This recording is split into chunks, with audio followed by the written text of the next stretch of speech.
Hello বন্ধুরা, আজকে আমাদের বাড়িতে আমার মাসি, মেসো, দিদি আর ভাই বোনেরা এসেছিল। তার কারণ হলো, প্রায় ১ মাস আগে আমার যে শ্রাদ্ধের অনুষ্ঠান হয়েছিল, তখন এই ভাই বোনেদের পরীক্ষা চলছিল, তো সেই কারণে ওরা আসতে পারেনি, তাই আজকে এসেছিল। তাই আজকে আমাদের বাড়িতে আনন্দ করে সবার জন্য একটু খাওয়া দাওয়ার আয়োজন করা হয়েছিল।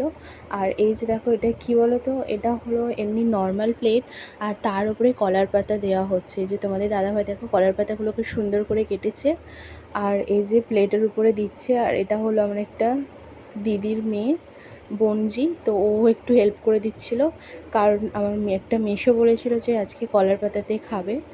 তো এই দেখো আজকে কী কী রান্না হয়েছিল। এটা হলো আমাদের গাছের কুমড়ো ডাঁটা আর মসুর ডাল দিয়ে ডাল করেছিলাম। আর এটা কী বলো তো, এটা হলো আলু ভাজা, একটু ঝাল ঝাল করে করেছিলাম। আর এটা হলো কচুর লতি আর চিংড়ি মাছ দিয়ে একটা মাখা মাখা তরকারি। আর এটা হলো আমাদের পুকুরের কই মাছ, এই কই মাছ দিয়ে তেল কই করেছিলাম।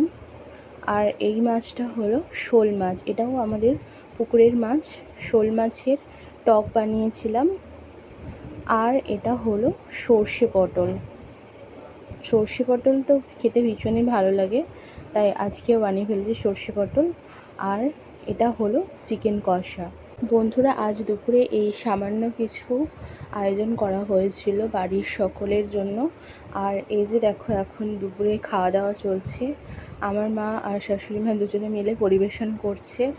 সকালবেলা থেকে আমি, তোমাদের দাদাভাই, আমার শাশুড়ি মা তিনজনে মিলে রান্নাবান্না সব কিছু করে নিয়েছিলাম। আর এই যে দেখো, আমি আর এই সব কিছু পরিবেশন তো করতে পারছি না, তাই দুই মা মিলে ওরা পরিবেশন করছে। আর তোমাদের দাদাভাইও ছিল, হেল্প করছিল। সবাই মিলে দেখো এখানে খাওয়া দাওয়া করছে। সবাই মিলে খুব আনন্দ করেছিলাম। আর তার সামান্য কিছু একটু অংশ তোমাদের সাথে শেয়ার করলাম। তোমাদের কেমন লাগলো অবশ্যই কমেন্ট করে জানিও।